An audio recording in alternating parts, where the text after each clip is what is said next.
प्रेक्षको नमस्कार. मी राहुल चौबे संचेती हॉस्पिटलमधून आपलं सगळ्यांचं स्वागत करतो आहे आजच्या लाईव्ह वेबिनारमध्ये. प्रेक्षको, आजचा विषय आहे शस्त्रक्रियेशिवाय गुडघेदुखीपासून मुक्तता. प्रेक्षको, आपल्याला सगळ्यांना असं वाटतं की जोपर्यंत आपलं आयुष्य आहे तोपर्यंत आपल्याला चालता यावं आणि ही प्रत्येकाची इच्छा असते. कोणत्याही काठीचा आधार किंवा कोणाचाही आधार न घेता आपल्याला 2 पायावरून चालणे ही अभिमानाची गोष्ट असते. पण वयोमानानुसार येणारी गुडघेदुखी योग्य वेळी जाणून घ्यायला हवी. जर गुडघेदुखी योग्य वेळी जाणून घेतली आणि आपल्या गुडघे तज्ञ यांना दाखवली तर शस्त्रक्रियेशिवाय गुडघेदुखीपासून आपल्याला जरूर मुक्तता मिळेल. आणि प्रेक्षको, आजचा विषयही तोच आहे. तर चला जाणून घेऊया सुप्रसिद्ध गुडघे तज्ञ डॉक्टर पराग संचेती यांच्याकडून. Over to you doctor Saurabh. Thank you so much Rahul. Rahul यांनी सांगितल्याप्रमाणे आज आपण शस्त्रक्रियेशिवाय गुडघ्याच्या वेदनांपासून, गुडघेदुखीपासून कशा प्रकारे मुक्तता, कसा आराम मिळू शकतो याच्याबद्दल बोलणार आहोत. ज्यावेळेला गुडघेदुखी हा विषय रिलेटिव्ह मध्ये किंवा तुमच्या आत्मजनांमध्ये बोलला जातो आणि असं म्हटलं जातं की जाऊन तुम्ही सर्जनला का नाही दाखवत किंवा नी स्पेशलिस्टला का नाही दाखवत, अशा वेळेला पहिलं जे उत्तर येतं, नाही पण आम्हाला काही त्याची सर्जरी वगैरे करायची नाहीये. हा खूप मोठा गैरसमज पेशंटच्या मनात नेहमी असतो आणि याच्यासाठी आज आम्ही पराग सरांना रिक्वेस्ट करून we wanted him to talk about की खरंच प्रत्येक गुडघेदुखीसाठी सर्जरी गरजेची असते किंवा शस्त्रक्रियेशिवाय सुद्धा गुडघ्याच्या दुखण्यातनं आराम मिळू शकतो का, पूर्ण मुक्तता मिळू शकते का. याच्यासाठी डॉक्टर पराग संचेती तुम्ही आज आला, त्याच्याबद्दल तुमचं खूप खूप धन्यवाद. Thank you so much for coming here. धन्यवाद. सो आजचा आपला हा शस्त्रक्रियेशिवाय गुडघेदुखीतनं मुक्तता हा टॉपिक चालू करण्याच्या आधी थोडंसं गुडघ्यांचे काय कॉमन प्रॉब्लेम्स असतात किंवा काय कॉमन समस्या घेऊन पेशंट्स तुमच्याकडे येतात याच्याबद्दल आम्हाला थोडी माहिती देऊ शकाल का? हो, नक्कीच. सौरभ, पहिले प्रथम थँक्यू व्हेरी मच. आपण सातत्याने हिलिओस तर्फे, ऑर्थो टीव्ही तर्फे हा कार्यक्रम शेवटच्या रविवारी दर महिन्याच्या चालवतात आणि मला इथं बोलवतात, त्याबद्दल धन्यवाद. तो आजचा जो टॉपिक जो तुम्ही निवडलाय खूप योग्य आहे की गुडघेदुखी ही शस्त्रक्रियेशिवाय बरी होऊ शकते का, शस्त्रक्रियेशिवाय गुडघेदुखीतून मुक्तता हा खूप एक चांगला विषय आहे. कारण तुम्ही जर पाहिलं तर साधारण 85 ते 90% जे गुडघ्याचे विकार असतात ते आपण ऑपरेशन शिवाय पूर्णपणे बरे करू शकतो. म्हणजेच 10 ते 15% विकारांनाच फक्त ऑपरेशन लागतं. म्हणजे majority of elements, majority of problems in the knee can be treated without any surgeries. तर ह्याच्यासाठी आपण पहिलं जाणून घ्यायला पाहिजे की गुडघ्यात काय काय विकार असतात आणि कशामुळे गुडघा दुखतो, हे सर्वात महत्वाचं. तर त्याच्यात 3-4 प्रकारचे विकार असू शकतात. सर्वप्रथम आपण थोडं ऑस्टिओआर्थरायटिस म्हणजे वयामानाने होणारी जी हाडाची झीज आहे किंवा रुमॅटॉइड आर्थरायटिस किंवा आमवात ज्याला म्हणतो. ऑस्टिओआर्थरायटिस म्हणजे वयामानाने होणारे विकार, ह्याच्याबद्दल थोडं मी सांगू इच्छितो. तर बेसिकली ऑस्टिओआर्थरायटिस मध्ये गुडघेदुखी ही फार कॉमन आहे. बऱ्याच वेळा आम्ही बघतो की 50 नंतर, 55 नंतर रुग्ण आमच्याकडे येतात आणि गुडघेदुखी बद्दल त्यांची कंप्लेंट सांगतात आणि जेव्हा आम्ही एक्सरे घेतो तेव्हा आम्हाला कळतं की गुडघ्यात हाडाची झीज आहे आणि त्याच्यामुळे दुखतंय. त्याच्यानंतर दुसरा विकार म्हणजे आमवात, रुमॅटॉइड आर्थरायटिस. हा थोडा कमी वयात होतो. हा 25, 30, 35, 40 वयात पण आपण आढळतो. त्याच्यामुळेही गुडघा दुखू शकतो. So that is the main cause of knee pain. आणि त्याच्या व्यतिरिक्त म्हणजे गुडघ्याच्या होणाऱ्या इंजरीज, म्हणजे गुडघा कधी कधी खेळताना, बसमध्ये चढताना, उतरताना, पळताना, धावताना, सायकलिंग करताना असा ट्विस्ट होऊन थोडा तो गुडघा इंजर होऊ शकतो आणि त्याच्यात गुडघ्याचे विकार म्हणजे ligament injuries, meniscus injuries, cartilage injuries या होऊ शकतात. तर प्रामुख्याने ही कारणं आहेत की ज्याच्यामुळे गुडघेदुखी होते. Thank you so much.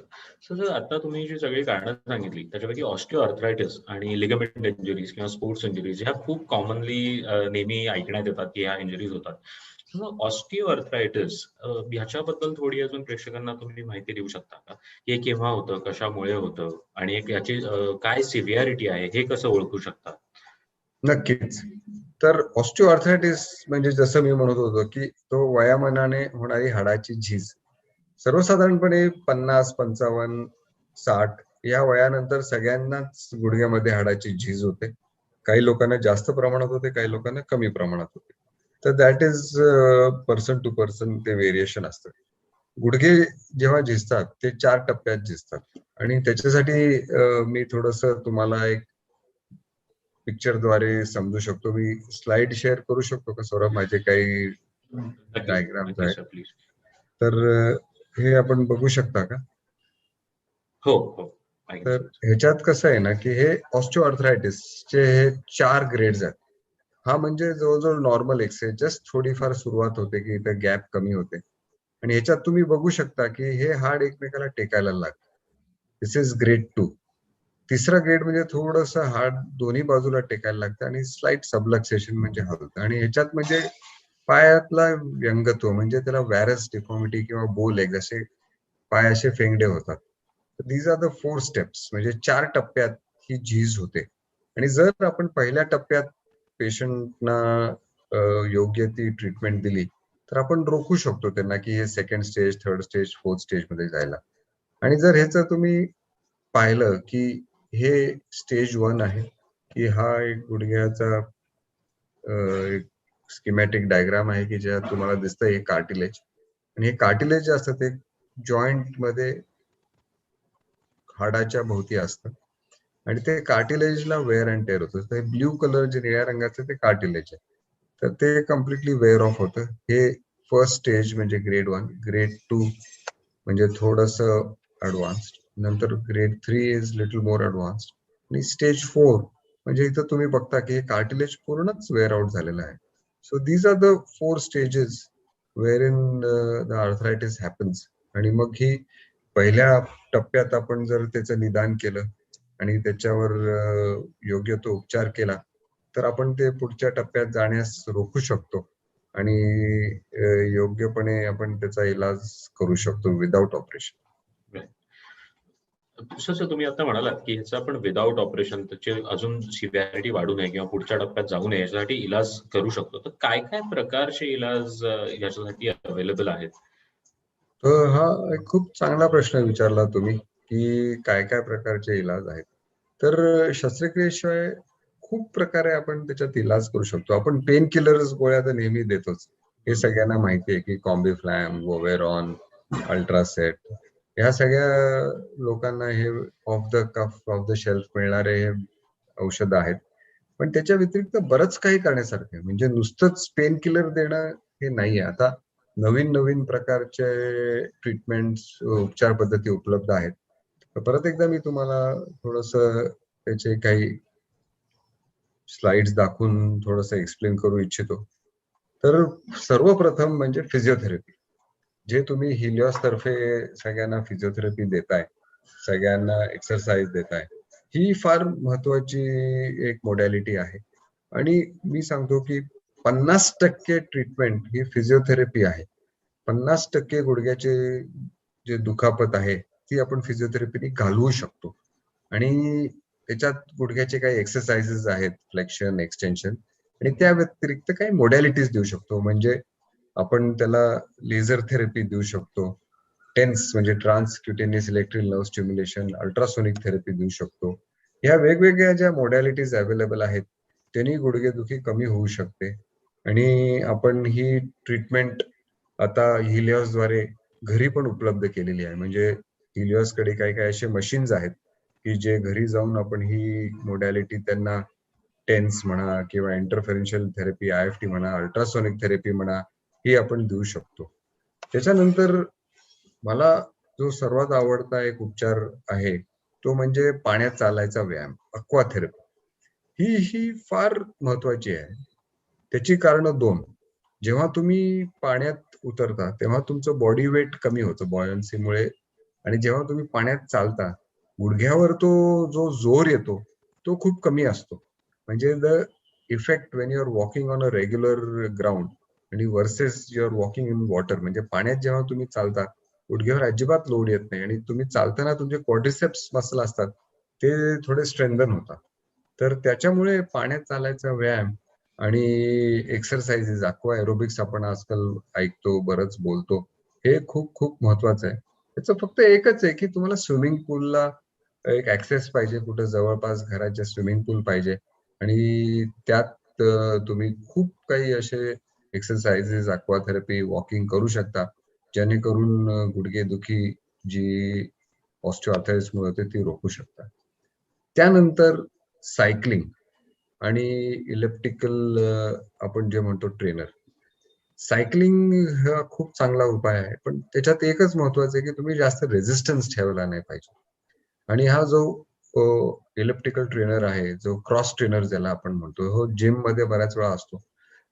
जे जिम मध्ये आपण नॉर्मली चालतो, जे ट्रेडमिल ज्याला म्हणतो, पण ट्रेडमिल मी जास्त रिकमेंड करत नाही.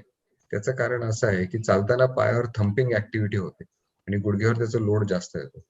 इलेप्टिकल ट्रेनर किंवा क्रॉस ट्रेनर ह्याच्यात फायदा काय असतो की हातावर पायावर लोड इक्वल असतो आणि गुडघ्यावर जास्त त्याचं लोड न येता गुडघ्याला फिजिओथेरपी आणि मसल ट्रेनिंग क्वाड्रिसेप्सला, हॅमस्ट्रिंगला मिळतं. Cycling is also very good, किंवा जेव्हा तुम्ही बसता अख्ख्या बॉडीचं वजन मेनली तुमच्या बटक्सवर येतं आणि गुडघ्यावर लोड येत नाही. त्यामुळे हे मी सायकलिंग आणि इलेप्टिकल क्रॉस ट्रेनर खूप रिकमेंड करतो. त्यानंतर सर्वात महत्वाचं म्हणजे ब्रेसिंग. आजकाल खूप वेगवेगळ्या प्रकारचे नी कॅप्स, नी ब्रेसेस, हिंज ब्रेस हे मिळतात आणि हे लावून पण गुडघेदुखी खूप जास्त प्रमाणात आपण कमी करू शकतो. त्याच्यात वेगवेगळ्या प्रकारच्या ब्रेसेस आज उपलब्ध आहेत, वेगवेगळ्या कंपनीजचे आहेत आणि ही जर ब्रेस तुम्ही तुमच्या अस्थिरोग तज्ञाला विचारून ती योग्य ती घेतली तर खूप पेन कमी होऊ शकतं. ह्या ठिकाणी तुम्ही बघू शकता की this is called the off loader brace. म्हणजे ह्या ठिकाणी ब्रेस लावायच्या आधीचा एक्सरे बघा तुम्ही, गॅप खूप कमी आहे आणि नंतर ही ब्रेस ऑफ लोडर लावली, 3 पॉइंट ब्रेस आहे आणि आता ही जी गॅप कमी आहे या ठिकाणी तुम्ही बघा ब्रेस लावल्यावर ती गॅप ओपन होते. म्हणजे दिस इज अ फॅन्टॅस्टिक ब्रेस. ही थोडीशी महाग आहे, पण ही ब्रेस लावल्याने गुडघ्याची जी हाडाची एकमेकाला घष्टन होतीये ती आपण कमी करू शकतो आणि that is very strongly recommended. नंतर बऱ्याच वेळा आपण काय बघतो की गुडघेदुखी ही तुमच्या फूट आणि पायाच्या तळपायाच्या प्रॉब्लेम्समुळे होते. पायाचे व्हॅल्गस असतात, व्हॅरस असतात. त्यामुळे फुटवेअर जर तुम्ही मॉडिफाय केले तर आपण खूप चांगल्या पद्धतीने त्याची ट्रीटमेंट करू शकतो आणि जो गुडघ्यावर येणारा लोड आहे तो नक्कीच कमी करू शकतो. ते ब्रेस द्यायच्या आधी तुम्हाला बघायला पाहिजे की पाय असा आतल्या बाजूला वाकलाय का बाहेरच्या बाजूला वाकलाय, it is pronated or supinated, आणि त्याप्रमाणे तुम्ही ते फूट प्रेशर मेजरमेंट्स येतात की आपल्याकडे आता अवेलेबल आहे की तुम्ही उभं राहिला किंवा थोडं चालला की ऍक्टिव्ह फूट प्लेट आहे आणि तुमचं कसं लोडिंग होतंय पायावर ते कळतं आणि त्यामुळे आपल्याला कुठल्या प्रकारचा सपोर्ट पायाला द्यायला पाहिजे, आर्च सपोर्ट, तो कळतो आणि ते दिल्याने लोडिंग जे गुडघ्यावर होतं ते सेंटरला होतं आणि गुडघेदुखी कमी होते. त्यामुळे यू विल बी सरप्राइज्ड की बऱ्याच वेळा पायाच्या तळपायाच्या विकारामुळे, तळपाय असे थोडेसे वाकडे पडल्यामुळे, फ्लॅट फूटमुळे, व्हॅल्गस व्हॅरसमुळे गुडघेदुखी होते. पाय नाही दुखत, तळपाय नाही दुखत, पण गुडघेदुखी होते. त्यामुळे ही वेगवेगळी असे उपाय पद्धती सौरभ आहेत की ज्याच्यामुळे आपण गुडघेदुखी ही बरे करू शकतो शस्त्रक्रियेशिवाय. सर याच्या बरोबरीनेच आता काही इंजेक्शन्स आणि ह्या प्रकारच्या पण काही नवीन ट्रीटमेंट पद्धती आहेत ज्या वापरल्या जातात. सो त्यांच्याबद्दल काही माहिती देऊ शकाल का? हो, आता जर तुम्ही पाहिलं ना खूप प्रकारचे इंजेक्शन आहेत आणि हे खूप कॉमन होत आहेत आजकाल. आणि इंजेक्शन जे आहेत ते आम्ही आता जास्त प्रमाणात वापरायला लागलेलो आहोत. The advantage of injection is that त्याचा जो एक पेन रिलीफ मिळतो तो कधी कधी 6 महिने 1 वर्षापर्यंत जाऊ शकतो. पण प्रॉब्लेम विथ इंजेक्शन इज त्याचा अशी काही गॅरंटी नाही की किती महिने, किती आठवडे, किती दिवस ते चालेल हे आपण नक्की सांगू शकत नाही. पण injection play a major role आणि त्याच्यासाठी मी तुम्हाला थोडे 2-3 स्लाइड्स दाखवू इच्छितो डॉक्टर सौरभ, की ज्याच्यामुळे आपल्याला आयडिया येईल की कुठल्या कुठल्या प्रकारचे इंजेक्शन आज अवेलेबल आहेत. तर प्रामुख्याने 3 प्रकारचे इंजेक्शन असतात. एक म्हणजे आम्ही जे हायलोरॉनिक ऍसिड, जे गुडघ्यात ऑइल जे आपलं संपतं, ते गुडघ्यात ऑइल सोडू शकतो, त्याला HA इंजेक्शन म्हणतात, हायलोरॉनिक ऍसिड असतात. नंतर स्टिरॉइड म्हणजे डेपोचे इंजेक्शन. आणि आजकाल नवीन हे जे ऑर्थोबायोलॉजिक्स निघाले म्हणजे PRP, स्टेम सेल्स, हे इंजेक्शन. तर सर्वप्रथम आपण बघूया की विस्को सप्लिमेंटेशन म्हणजे HA इंजेक्शन. ह्याच्यात वेगवेगळ्या कंपनीचे वेगवेगळे इंजेक्शन आहेत आणि हे आम्ही गुडघ्यात दिल्याने बऱ्याच वेळा 6 महिन्यापर्यंत फायदा होऊ शकतो. आणि हे these are very useful injection. साधारण आपण ते 6 महिन्यातून इंजेक्शन एकदा देऊ शकतो आणि जर चांगला रिलीफ असेल तर परत 6 महिन्यांनी रिपीट पण करू शकतो. पण ह्याच्यात प्रॉब्लेम एकच आहे की किती त्याचा इफेक्ट होईल, किती रुग्णाला त्याच्या दुखापतीतून मुक्तता मिळेल याची गॅरंटी नाही, ह्याचं काही आश्वासन आम्ही देऊ शकत नाही. That is the only thing which the patient has to understand. सर्वात जास्त वापरणारं इंजेक्शन म्हणजे आम्ही ते स्टिरॉइड इंजेक्शन देतो. आणि हे आमच्या वडिलांनी ह्याचा खूप प्रचार केला होता. आणि आपल्याला माहित असेल की कालच आमच्या वडिलांनी पद्मविभूषण संजय सरांनी त्यांची शेवटची हिप रिप्लेसमेंटची शस्त्रक्रिया केली आणि ते आता ऍक्टिव्ह सर्जिकल प्रॅक्टिस मधून रिटायर झालेत. आणि पण पेशंट्स ते कंटिन्यू करतील बघायला, हॉस्पिटलचं काम करतील, नवीन हॉस्पिटलचं कन्स्ट्रक्शन बघतील. पण त्यांनी आता शस्त्रक्रियेतून काल रिटायरमेंट घेतली, काल शेवटचं हिप रिप्लेसमेंट केलं. त्यांनीच हे कसं इंजेक्शन द्यायचं हे मला शिकवलं होतं. म्हणजे जर गुडघ्याला व्यंगत्व असेल, असं थोडा गुडघा डिफॉर्म्ड असेल, तरी इंजेक्शन स्टिरॉइडचं आम्ही भूल देऊन देतो आणि तो गुडघा सरळ करतो. हे स्टिरॉइडचं इंजेक्शनचा ऍडव्हान्टेज आहे की हमखास पेन रिलीफ तुम्हाला 2 ते 3 महिने मिळणारच. अनलाईक HA इंजेक्शन, त्याची एवढी गॅरंटी नाहीये. स्टिरॉइड इंजेक्शन म्हणजे डेपो इंजेक्शन दिलं की नक्कीच तुम्हाला त्याच्यातून रिलीफ पूर्णपणे मिळतो. तर that is a second type. Third जे आम्ही आजकाल इंजेक्शन जे देतो की PRP, म्हणजे ह्याच्यात काय होतं की साधारण 60 ml blood, 30 to 60 ml blood आम्ही पेशंटचं घेतो आणि ते एका मशीन मध्ये मिक्स करतो आणि मग तेच गुडघ्यात इंजेक्ट केलं जातं. त्याला PRP इंजेक्शन म्हणतात, म्हणजे प्लेटलेट रिच प्लाझ्मा. हे खूप पॉप्युलर इंजेक्शन आहे आणि ह्याचा बराच फायदा होतो. शेवटचं म्हणजे स्टेम सेल इंजेक्शन. आता स्टेम सेलचं आपण खूप बोलतो, लोकांना स्टेम सेल्स बद्दल बरीच उत्सुकता असते, बराच इंटरेस्ट असतो. त्याच्यात प्रामुख्याने 2 प्रकारचे इंजेक्शन, एक बोन मॅरो म्हणजे जे चरबीचे इंजेक्शन असतात स्टेम सेल्स, आणि ऍडिपोज टिश्यू म्हणजे चरबीच असतं, आणि बोन मॅरो म्हणजे ते बोन मधून आपण जे काढतो. तो बोन मॅरो कॉन्सन्ट्रेट म्हणजे जे आयलियाक क्रेस्ट, तुमचं जे हिप जॉईंटच्या वरती जे बोन असतो तिथून आम्ही तो बोन मॅरो काढतो. त्याला परत रेव्होल्युशन्स मध्ये ते स्पिन करतो, एक स्पेशल मशीन येतं त्याचं, आणि मग जे काय कॉन्सन्ट्रेट असेल ते तयार करून मग गुडघ्यात आम्ही ते परत इंजेक्ट करतो. So that is the advantage of this stem cell injection. म्हणजे जे ऍडिपोज टिश्यू पासून बनवतात ते वेगळं. हे बोन मॅरो म्हणजे बोन मधून जे रक्त काढतं त्याला बोन मॅरो म्हणतो. जे आपण वेन्स मधून काढतो ते रेग्युलर ब्लड, त्याला PRP म्हणतो. And this is bone marrow injection which is very very helpful in early stages of osteoarthritis. तर हे झाले वेगवेगळे इंजेक्शनचे प्रकार. राईट. सो मी आपल्या या कार्यक्रमासाठी थोडासा रिसर्च करत असताना I came across some videos. So त्याच्यापैकी माझ्याकडे एक हायलोरॉनिक ऍसिडच्या इंजेक्शनचा एक व्हिडिओ आहे. ते बघितल्यानंतर लोकांना अजून थोडी क्लॅरिटी मिळेल की एक्झॅक्टली काय केलं जातं आणि कशी अतिशय मिनिमल इन्व्हेजिव्ह जस्ट इंजेक्शन आहे.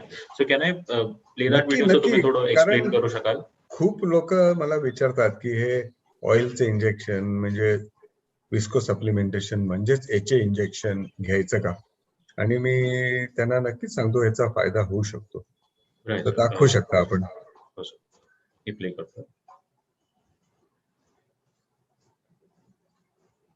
आता सगळेच एकत्र दिसत आहेत, एक सिंगल हायलाइट करा. एक सेकंड.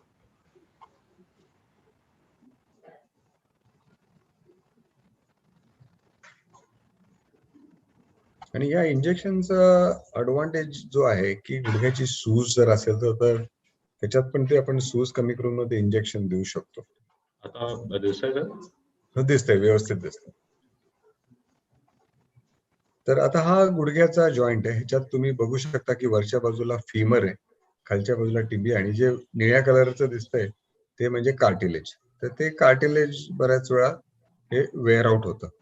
तर त्याच्यासाठी हे इंजेक्शन आहे. हे इंजेक्शन गुडघ्यात दिलं जातं. लोकांना वाटतं की आम्ही हाडात देतो, पण ते हाडात नाही देत. It is given in the joint space. त्या जॉईंट स्पेस मध्ये दिलं जातं, हाडाच्या आत नाही. आणि सुरुवातीला जसं मी म्हणतो, तिकडे जर सूज असेल, एफ्युजन असेल, तर आधी ते पाणी आम्ही काढून घेतो. म्हणजे सायनोव्हियल फ्लुइड किंवा त्याच्यात काही जे फ्लुइड असेल तर ते आधी काढायचं. आणि हे बघा, तुम्ही गुडघ्यात बोन मध्ये हे इंजेक्शन जात नाही. It is going in to the joint space. Exactly you can see here. So that is the advantage. आणि मग हे इंजेक्शन दिलं की ते हे पूर्ण एक कोटिंग फॉर्म करतं. इथं बघा तुम्ही, आता हे नवीन कोटिंग झालं सगळं. And that helps in the oiling. म्हणजे जे गुडघ्याला एक फ्रिक्शन होऊ नये म्हणून ऑइल लागतं लुब्रिकेशनसाठी. So that is given by this HA injection. हे खूप चांगल्या प्रमाणे त्याचा फायदा आहे. Again the disadvantage is that it is little expensive. म्हणजे इंजेक्शन साधारण 10,000 ते 15,000 रुपयापर्यंत त्याची किंमत असते. आणि स्टिरॉइडचं जे इंजेक्शन असतं ते 1,000-2,000 रुपयात देऊ शकतो. Thank you so much. सो आपण फिजिओथेरपी बद्दल बोललो आणि मला प्रेक्षकांना सांगायला आवडेल की we have done a separate episode with Parag sir on importance of physiotherapy आणि गुडघेदुखीसाठी काय काय एक्सरसाइजेस केल्या जातात. सो ते यांच्या युट्यूब चॅनल आणि याच्यावर तुम्ही जाऊन बघू शकता, ज्याच्यामध्ये अगदी सिम्पल एक्सरसाइज आणि त्यांचं महत्व सरांनी एक्सप्लेन केलेलं आहे. सो फिजिओथेरपीच्या बरोबरीनेच वॉकिंग एड्स जे असतात, जे स्टिक्स, वॉकर वापरले जातात. सो ते कधी तुम्ही पेशंट्सला रेकमेंड करता आणि त्याचा फायदा होतो काय, कसा फायदा होतो त्याचा? हो, खूप चांगला प्रश्न विचारला डॉक्टर सौरभ तुम्ही. वॉकिंग एड्स म्हणजे दोन प्रकारचे. एक म्हणजे आपण तो वॉकर वापरतो किंवा मग स्टिक. हे दोन्हीचा खूप फायदा आहे. मगाशी मी माझ्या स्लाइड मध्ये दाखवलं नाही, त्यामुळे हा पॉइंट तुम्ही माझ्या दर्शनात आणला, ते खूप चांगलं केलं.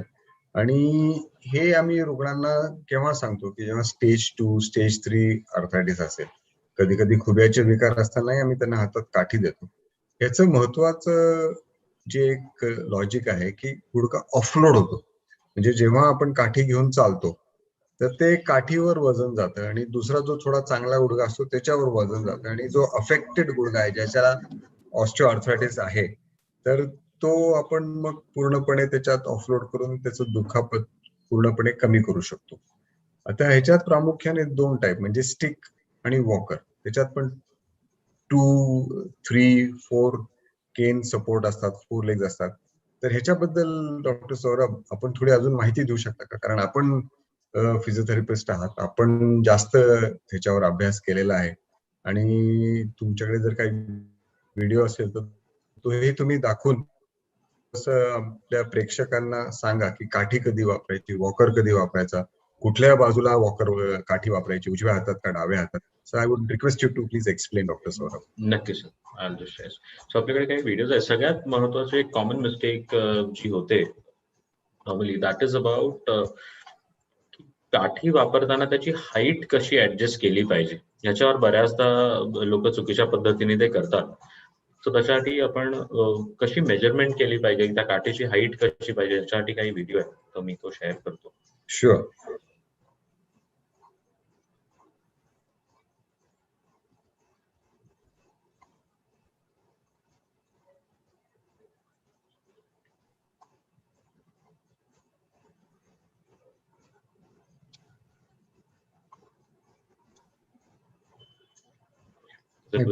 परत एकदा स्क्रीन शेअर करायला लागेल तुम्हाला. तर एक काठी वापरताना ऍडव्हान्टेज काय असतो मी सांगू इच्छितो, आणि वॉकरनी, की त्याचे दोन फायदे आहेत. एक तर तो ऑफलोड होतो गुडघा किंवा खुबा, आणि सेकंड म्हणजे आपल्याला स्वतःला एक अवेअरनेस असतो की जेव्हा काठी घेऊन आपण जातो की बाबा केअरफुल राहायचं आहे.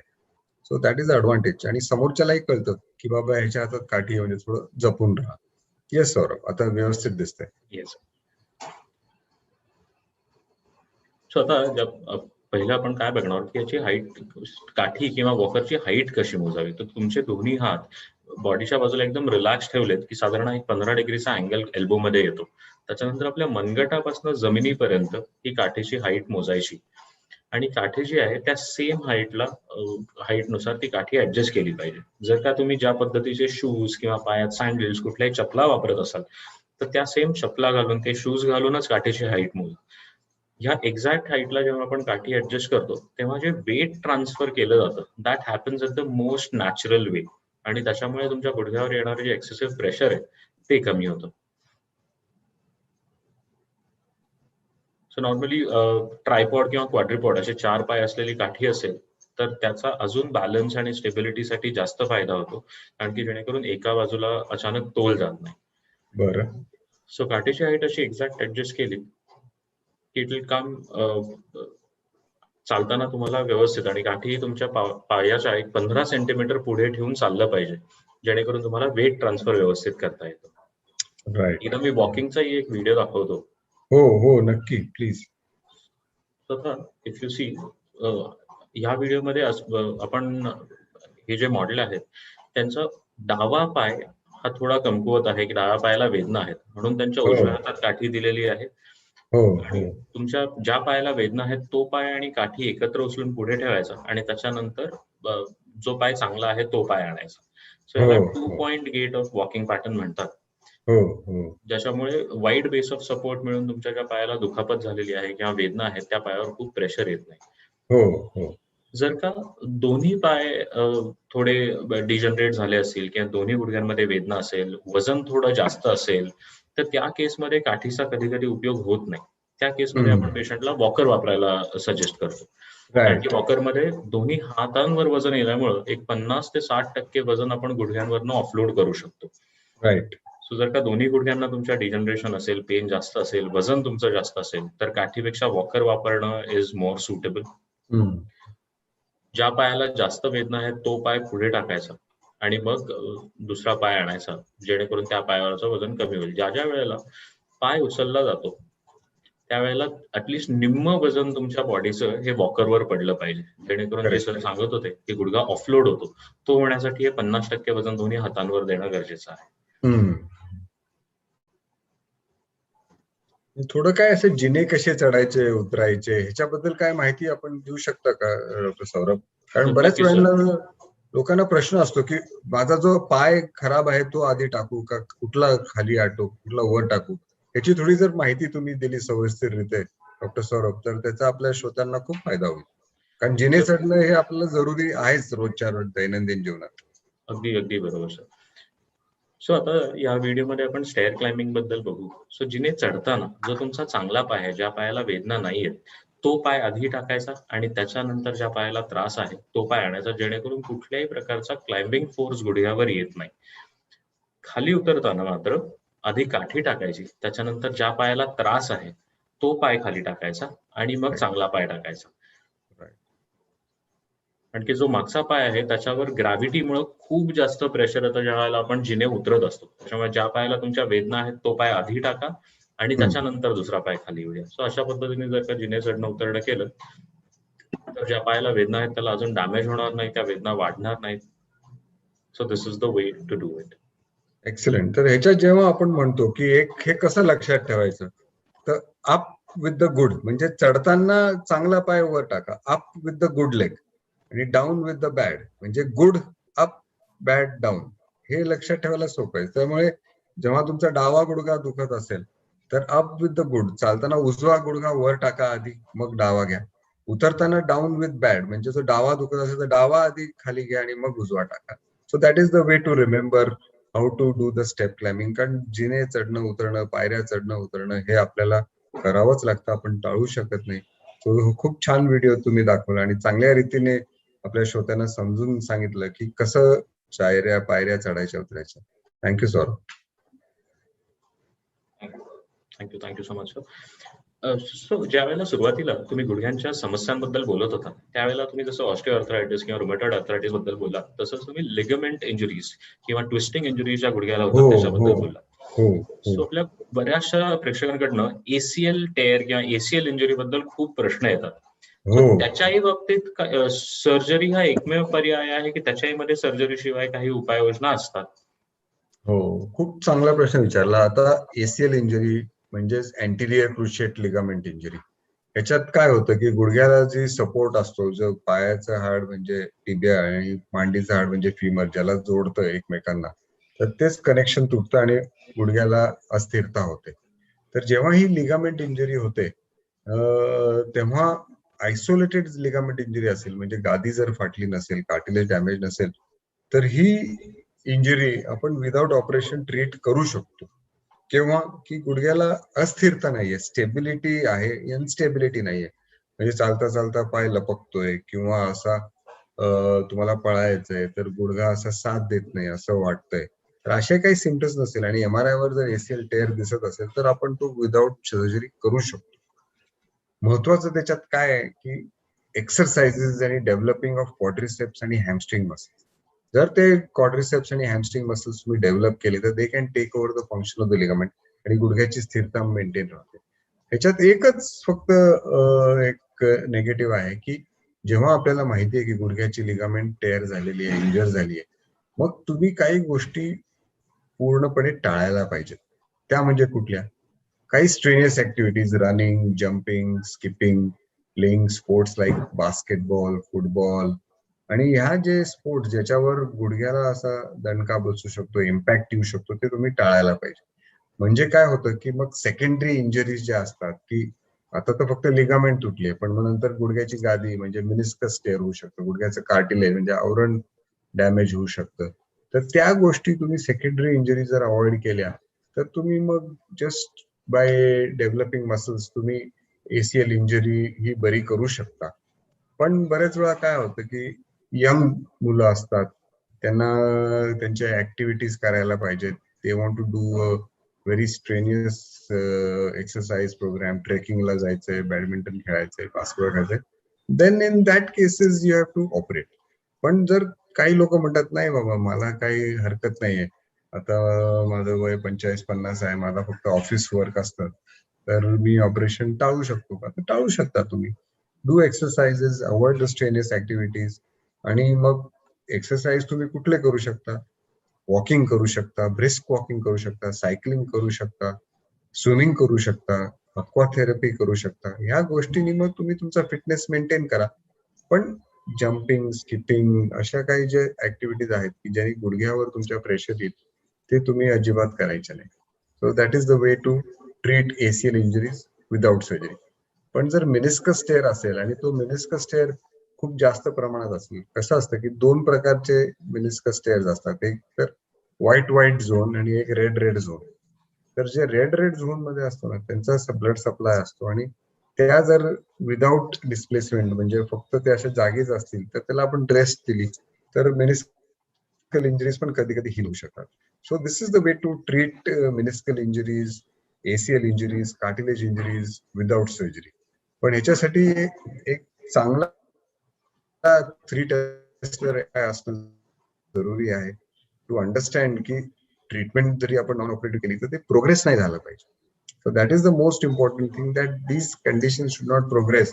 आणि मग 5 वर्षांनी असं नको वाटायला की अरे बापरे तेव्हाच आपण ऑपरेशन केलं असतं तर बरं झालं असतं. So that decision you should leave with orthopaedic surgeon. तुमचे अस्थिरोग तज्ञ असतील त्यांना कन्सल्ट करा, त्यांच्याशी चर्चा करा, वार्ता करा आणि त्यातून मग तुम्ही एक ट्रीटमेंट काय पुढे करायची हे ठरवू शकता.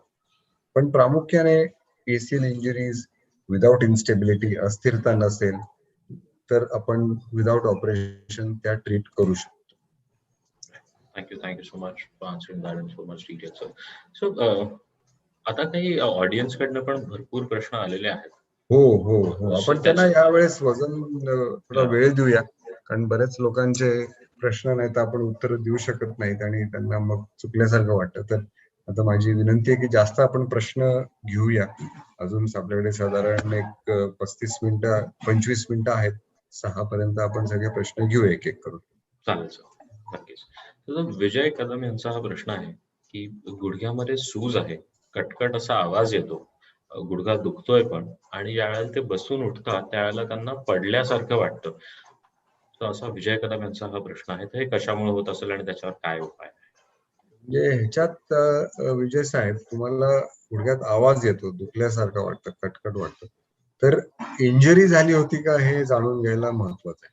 जर गुडघ्याची इंजरी झाली असेल तर मग त्याला तुम्ही एक MRI करायला पाहिजे, एक्सरे करायला पाहिजे आणि जाणून घ्यायला पाहिजे की तो आवाज काही गादी फाटल्यामुळे तर नाहीये, काही लूज बॉडी किंवा काही ऑस्टिओफाईट तर नाहीये, किंवा कधी कधी कार्टिलेज टेअरमुळे पण असा कटकट आवाज येऊ शकतो.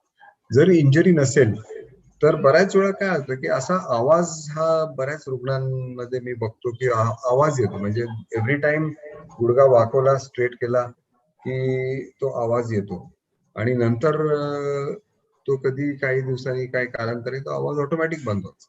तर ह्याच्यात महत्वाचं काय आहे की जर आवाज जेव्हा येतो, कटकट आवाज येतो आणि तेव्हा जर दुखापत नसेल, म्हणजे there is no pain associated with that particular noise, मग तुम्ही निर्धास्तपणे काही काळजी करू नका. त्याची काही पुढं एक्सरे एमआरआय करायची गरज नाही, ते ऑटोमॅटिक हळूहळू कमी होईल. पण जर मुवमेंट करताना जो आवाज जो येतो त्याच्यात दुखापत पण असेल, म्हणजे when you bend the knee, the noise is coming and there is pain, मग त्याच्यात पुढे शोध घेतला पाहिजे, एक्सरे केला पाहिजे आणि एमआरआय केला पाहिजे. अच्छा. सोपान मांजरे यांचा हा पुढचा प्रश्न आहे की त्यांच्या पत्नीच्या डाव्या पायाला पोलिओ आहे. वर्षभरापूर्वी अचानक गुडघा खूप दुखायला लागला आणि त्यात पाणी आहे असं सांगितलं. त्यावेळेला गुडघ्यातनं पाणी काढलं त्यावेळेला बरं वाटलं, पण तेव्हापासून दुखणं सुरू आहे. So Rani, so while answering this question, you can also give us a clarity on की गुडघ्यात पाणी होणं आणि पाणी काढणं म्हणजे एक्झॅक्टली काय, याच्याबद्दल थोडं तुम्ही माहिती दिली आणि मग याचं उत्तर दिलं तर प्रेक्षकांना नक्कीच त्यातनं नॉलेज मिळेल.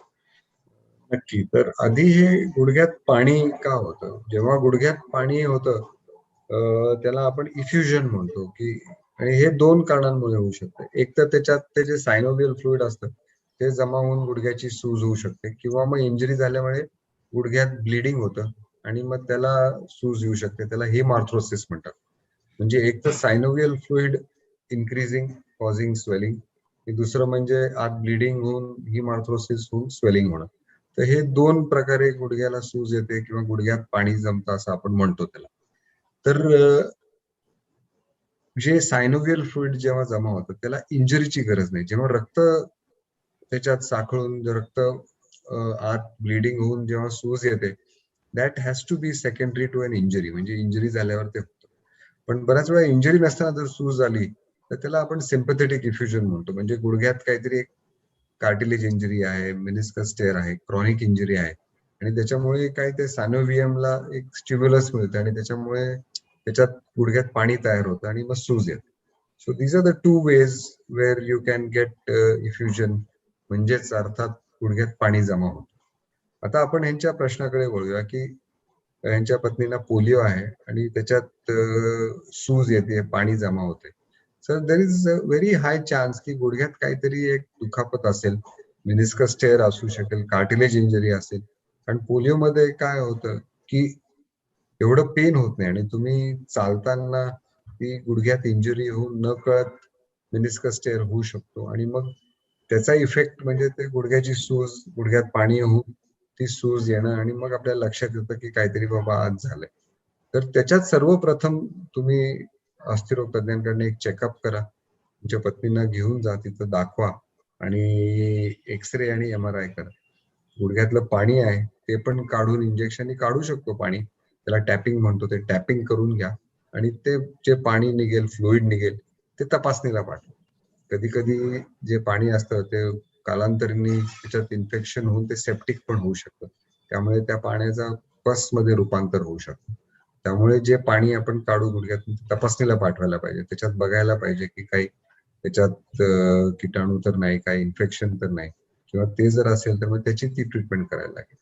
So to answer the question, डॉक्टरांकडे दाखवून योग्य तो सल्ला घेऊन पाणी काढायला पाहिजे, एक्सरे एमआरआय करायला पाहिजे आणि we have to know the cause of the swelling आणि का ते पाणी जमा होतंय गुडघ्यात. Thank you so much.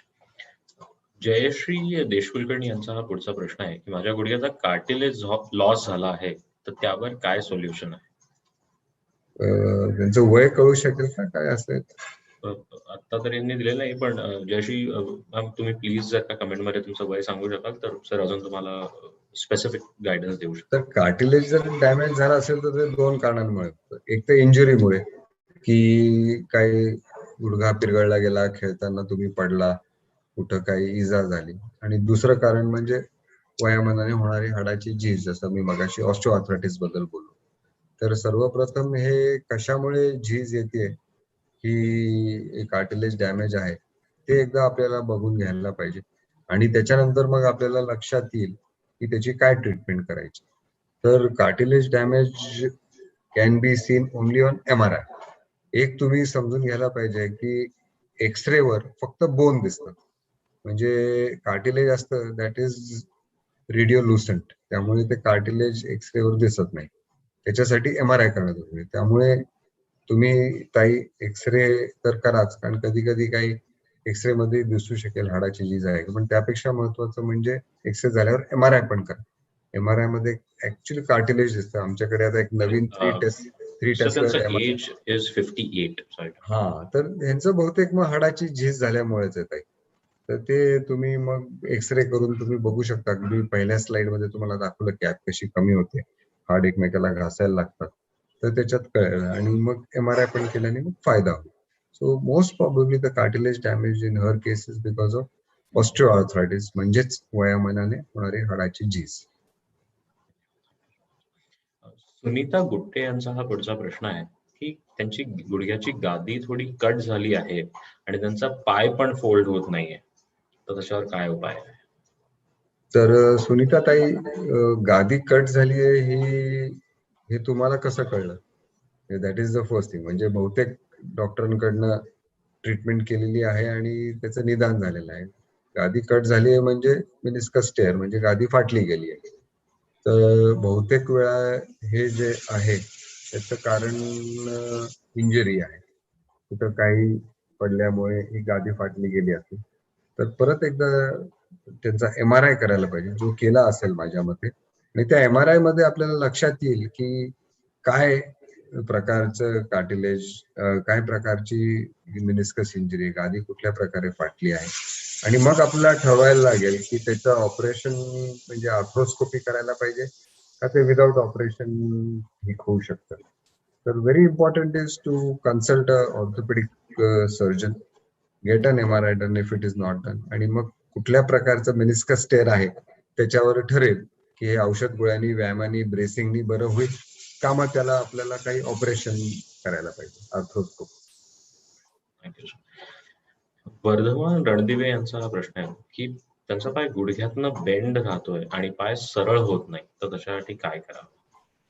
तर ह्याच्यात रणदिवे साहेब, गुडघा बेंड राहतोय म्हणजे असं फ्लेक्शन डिफॉर्मिटी म्हणतात त्याला. असं गुडघा पूर्ण ताठ होत नाही, इट स्टेज लिटल बेंड.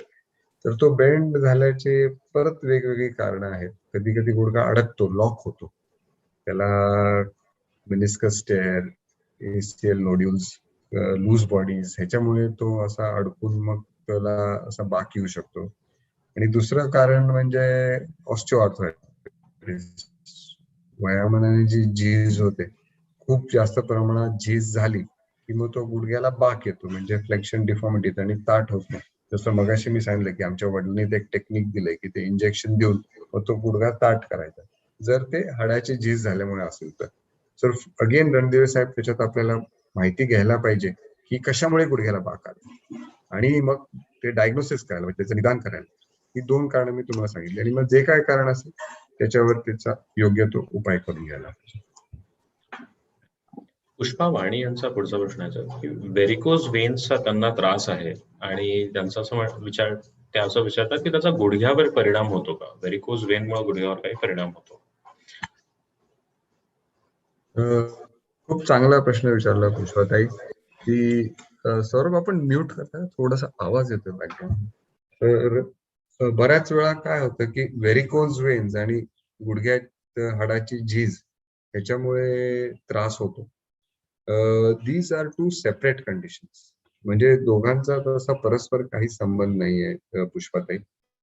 महत्वाचं त्याच्यात काय आहे की वयामानाने होणारी हाडाची झीज म्हणजे ऑस्टिओआर्थरायटिस, आणि नंतर मग तुम्हाला बऱ्याच वेळा व्हेरिकोज वेन्स इन ऍडिशन होऊ शकतं. त्यामुळे डायरेक्ट ह्याचा संबंध अजिबात काहीच नाहीये. त्यामुळे 2 वेगळे विकार आहेत.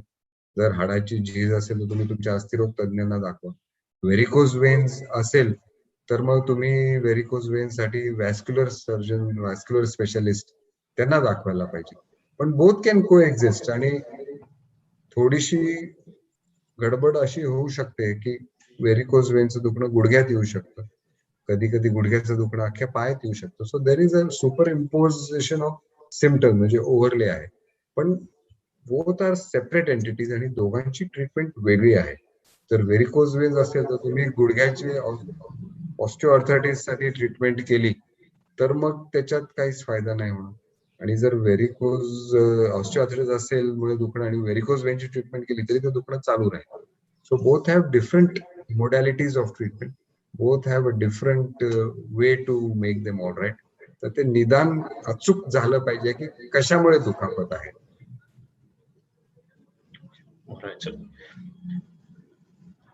पुढचा जो प्रश्न आहे तो की त्यांना गुडघादुखी ऑलरेडी आहे आणि योगा करत असताना त्याच्यामध्ये सूर्यनमस्कार ते करू शकतात का, असं त्यांनी विचारलेलं आहे.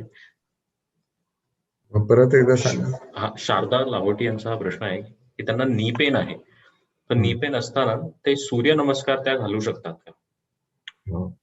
तर शारदाताई, खूपच चांगला प्रश्न आपण विचारला की गुडघेदुखी असताना सूर्यनमस्कार करायचा का. तर माझं असं मत आहे की गुडघेदुखी असताना तुम्ही सूर्यनमस्कार करू नये. जे रेग्युलर सूर्यनमस्कार असतात, आपण जे 12 म्हणून 1 2 3 4 असं ते सूर्यनमस्कार करतो आणि खाली वागतो, तर त्याच्यात मग गुडघ्याला प्रेशर येऊ शकतं आणि that is the time you should avoid doing Suryanamaskar, कारण तो दुखापत वाढू शकते. आता त्याच्यात काही मॉडिफिकेशन आहेत. जर गुडघेदुखी असेल आणि जर तुम्हाला सूर्यनमस्कार करायचा असेल तर आपण त्याला चेअरवर धरून त्याच्यात काही सूर्यनमस्कारचं मॉडिफिकेशन आहे. त्याचा एक व्हिडिओ पण आहे. तो व्हिडिओ आपण पुष्पाताईंना पोस्ट करूया, म्हणजे त्यांना लक्षात येईल की कशा हे सूर्यनमस्कार करता येईल. पण टू आन्सर युअर क्वेश्चन, सर्वसाधारणपणे सूर्यनमस्कार तुम्ही गुडघेदुखी असताना टाळा, करू नका. There are other ways to do some exercise, पण सूर्यनमस्कारांनी तुमची दुखापत वाढेल. सो मगाशी विजय कदम यांचा तो नी क्रॅकलिंग वरचा जो प्रश्न होता, तर त्यांनीच थोडा अजून डिटेल दिलेला आहे की त्यांची सूज वाढली आहे, त्याच्याच बरोबर त्यांचं युरिक ऍसिड पण हाय आहे. आता त्यांची युरिक ऍसिड लेवल 8.74 आहे. तर त्याच्यामुळे होऊ शकतं का आणि त्याच्यासाठी काही उपाय केले जाऊ शकतो? हो, नक्कीच. युरिक ऍसिड म्हणजे ज्याला आपण गाऊट म्हणतो, तर त्याच्यात मग गुडघ्याची सूज येणं, पाणी येणं, आवाज येणं हे खूप कॉमन आहे. तर त्याच्यासाठी 2 प्रकारे इलाज केला पाहिजे. सर्वप्रथम युरिक ऍसिड टेस्ट करून घेतलं, जे तुम्ही केलेलं आहे, आणि मग एखाद्या रुमॅटॉलॉजिस्टला दाखवायला पाहिजे किंवा ऑर्थोपेडिक सर्जनला. आणि त्याच्यात मग त्यांच्या काही गोळ्या असतात, झायलोरिक म्हणा किंवा वेगवेगळ्या ॲलोपिरिनॉल अशा गोळ्या असतात. तर त्या गोळ्या घेतल्या पाहिजेत. आणि त्याचबरोबर डाएट हे युरिक ऍसिड कमी करण्यासाठी खूप मदत करतं, कारण प्युरिन जे वाढतं आपल्या रक्तात ते डाएट मधूनच आपल्या रक्तात जातं. तर डाएट मध्ये कुठले प्रकार आपण टाळायला पाहिजेत, कुठले पदार्थ नाही खाल्ले पाहिजेत, म्हणजे हाय प्रोटीन डाएट ते तुम्ही घ्यायला नाही पाहिजे. त्याचबरोबर काही सॉफ्ट ड्रिंक्स, कोल्ड ड्रिंक्स वगैरे आपण घेतो ते नाही घ्यायला पाहिजे. टोमॅटोज, कडधान्य हे टाळायला पाहिजे. जर काही लोक असं अल्कोहोल, वाईन घेत असतील तर ते पण टाळायला पाहिजे. नॉन व्हेजिटेरियन फूड, त्याच्यात खूप जास्त प्रमाणे रेड मीट स्पेशली ह्याच्यात युरिक ऍसिड खूप वाढतं आणि ते आपण टाळायला पाहिजे प्रामुख्याने. तर ह्या सगळ्या गोष्टी जर आपण टाळल्यात तर मग युरिक ऍसिड कमी होईल आणि मग ही गुडघेदुखी, पाणी पण गुडघ्यात नक्कीच कमी होईल विजयराव. Thank you sir. लातू पाटील यांचा हा प्रश्न आहे की ओझोन ट्रीटमेंट बद्दल त्यांनी ऐकलं होतं, तर एक्झॅक्टली ही ओझोन ट्रीटमेंट काय असते? हो, खूप चांगला प्रश्न आहे. Ozone treatment that is specially for backache. तर त्याच्यात बऱ्याच वेळा ते असं एक कमरेत, मणक्यात एक असं एक इंजेक्शन दिलं जातं आणि मग त्याची एक पर्टिक्युलर एक ट्रीटमेंट असते की जेणेकरून मग कंबर दुखे आणि कमी होऊ शकते. पण त्याच्यात बरेच रुग्ण मला विचारतात की गुडघ्यासाठी आपण तसं काही करू शकतो का. तर गुडघ्यादुखीसाठी ओझोन थेरपीचा काहीच रोल नाहीये आणि पाठदुखीसाठी मात्र ओझोन थेरपी कॅन वर्क.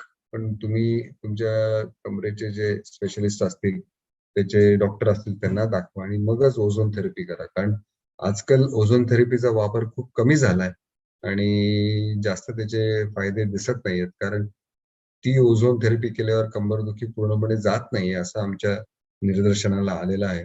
म्हणून आम्ही ती ओझोन थेरपी जास्त रिकमेंड करत नाही. पण गुडघेदुखीसाठी तर त्याचा काहीच रोल नाहीये. कमरेदुखीसाठी फायदा होऊ शकतो, पण that is after consulting your doctor.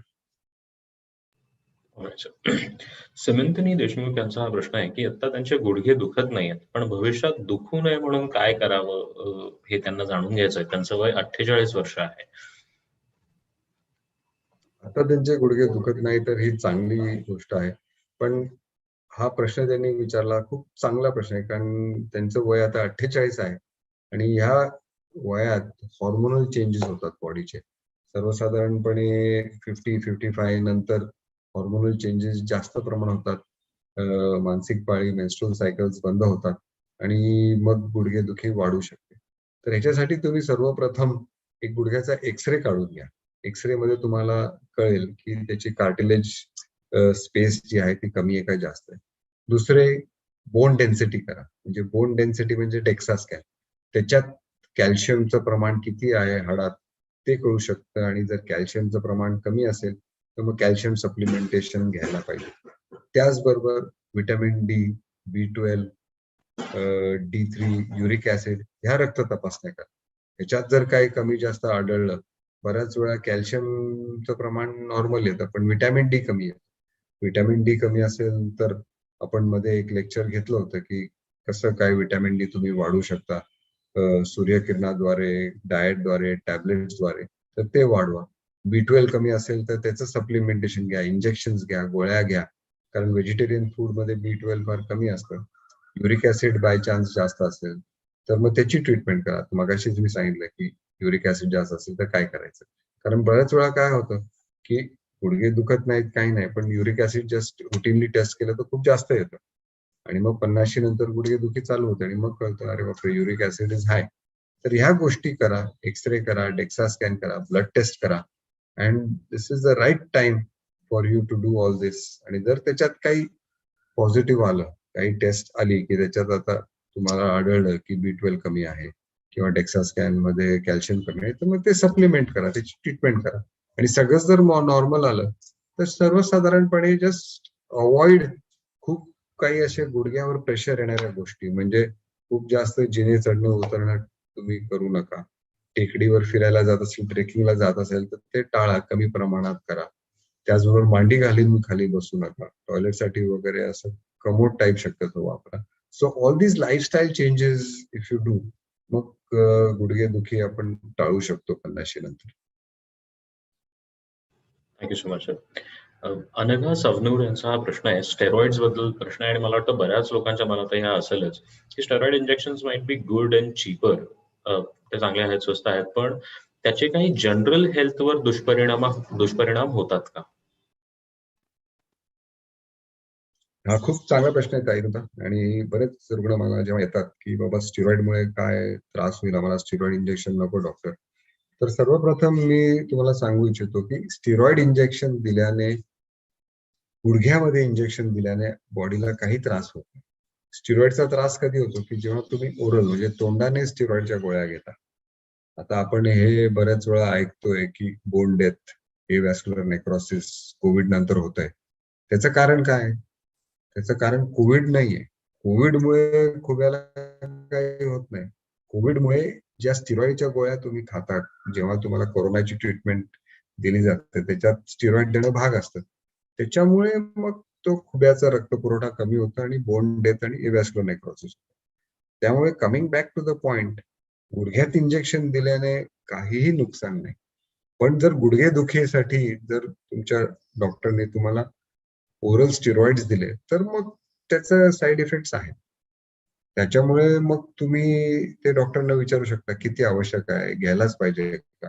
कारण कधी कधी आम वातात, काही स्किन कंडिशन्स, काही लाईफ सेव्हिंग कंडिशन्स आहेत, ॲलर्जिक रिॲक्शन आहेत की जिथं स्टिरॉइड ओरली देणं जरुरी आहे. तोंडीवाटी स्टिरॉइड घ्यायलाच पाहिजे. पण काही कंडिशन अशा आहेत की त्या ऑप्शनल आहेत की टाळू शकतो. मग ते तुम्ही तुमच्या डॉक्टरना विचारा की बाबा हे खरंच घ्यायला जरूर आहे का?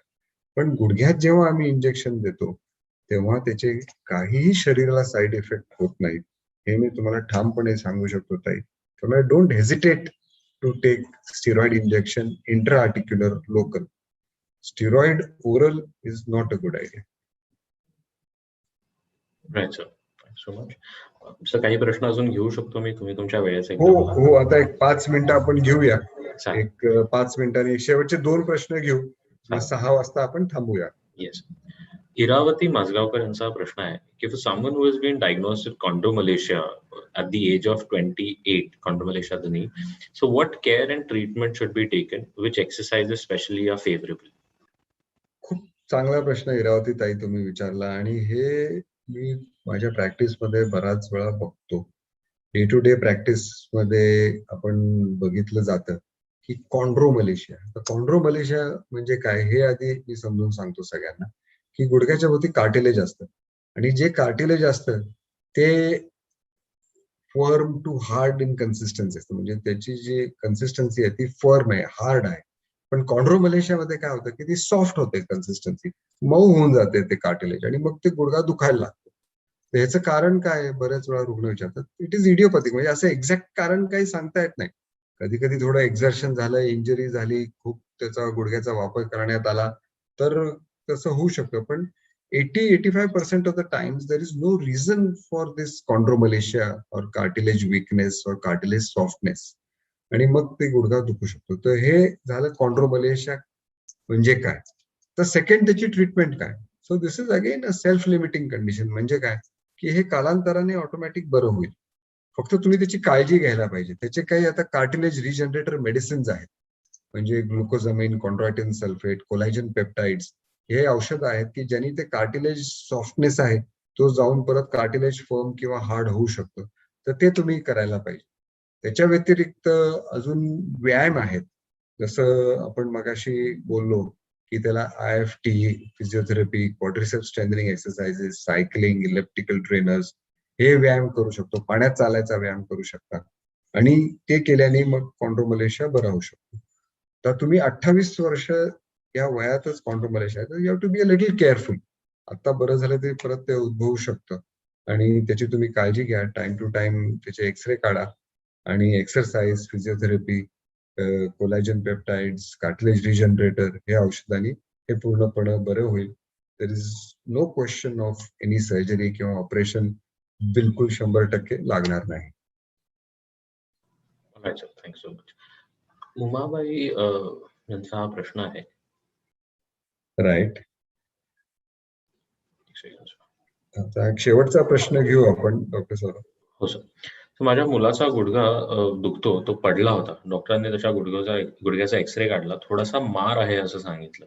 औषधं दिली आहेत, पण आज 1 महिना झाला तरी तो दुखतोच आहे. तर हे कशामुळे होऊ शकतं? हो, हा थोडासा एक जनरल प्रश्न आहे की गुडघ्याचे दुखापत जी आहे, तर that can be because of various things. म्हणजे एक्सरे जर नॉर्मल असेल तर बऱ्याच वेळा आत सॉफ्ट टिश्यू इंजरी, म्हणजे मिनिस्कसला थोडी इजा असेल, कार्टिलेजला इंजरी असेल, लिगामेंटला टेर असू शकेल, तर that has to be ruled out. X ray मध्ये जरी काही नसेल तरी त्याचा अर्थ असं नाही की गुडघ्याला काहीच इजा नाही किंवा काहीच डॅमेज नाही. डॅमेज तरी असू शकेल. तर फर्दर त्याला ट्रीटमेंट करायला पाहिजे, MRI करायला पाहिजे, आणि जाणून घ्यायला पाहिजे की गुडघेदुखीचं कारण काय आहे. 1 महिना सर्वसाधारणपणे जरी काही सॉफ्ट टिश्यू इंजरी असेल, कंटिजन ज्याला म्हणतो असेल, थोडासा मुक्का मार असेल, तर 1 महिना लागतोच. पण जर काही औषध घेऊन पण फायदा होत नसेल, एक 15 दिवस अजून वाट बघा. नाहीतर मग तुमचे अस्थिरोग तज्ञाला कन्सल्ट करा, एक्सरे काढून घ्या आणि MRI काढून घ्या. म्हणजे आपल्याला लक्षात येईल की हे गुडघेदुखीचं कारण काय आहे, आणि 1 महिना, 1.5 महिना झाला आता तरी गुडघेदुखी कमी होत का नाही. Right, sir. Thank you so much. So before we wrap up, I would like to ask you की एक 5 points मध्ये just key takeaways आपल्या conservative management याच्याबद्दल तुम्ही आजचं सेशन समराइज करू शकाल का? नक्की सौरभ सर. ह्याच्यात महत्वाचं काय आहे की जेव्हा तुमचे गुडघे दुखतात तर सर्वप्रथम डोंट इग्नोर इट. त्याच्याकडे दुर्लक्ष करू नका. Point number 1. त्याची ट्रीटमेंट घ्या, डॉक्टरांकडे जा, त्याचं निदान करा. बऱ्याच वेळा आपल्याला वाटतं की अरे डॉक्टरांकडे गेलो तर मग आता काय होईल, मला ऑपरेशन सांगतील, असं सांगतील, आणि या भीतीने आपण डॉक्टरांकडे जात नाही. तर सर्वप्रथम early diagnosis and proper care is important. तर त्याच्याकडे दुर्लक्ष करू नका. Point number 1.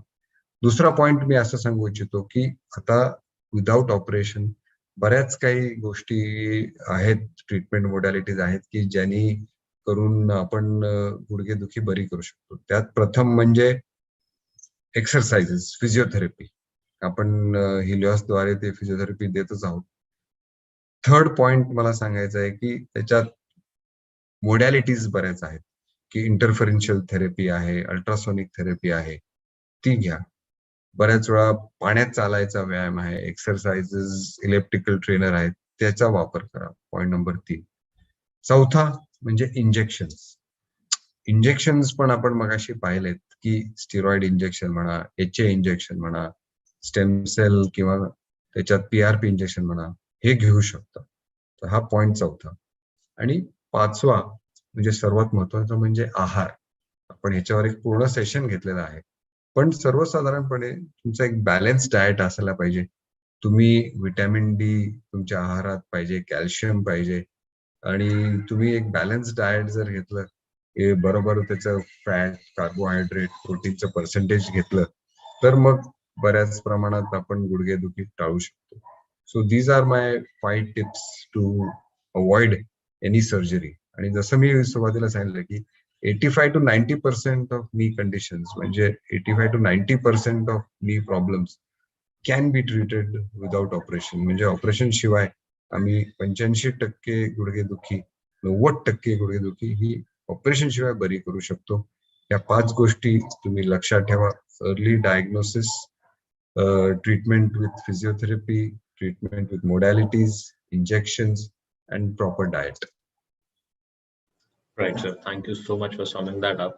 आणि आजच्या या पूर्ण भागामध्ये तुम्ही ज्या खूप छान पद्धतीने माहिती दिली. मीट द नी एक्सपर्ट हे आपलं इनिशिएटिव्ह चालू करायचा प्रश्न हे आपण याचसाठी चालू केलं.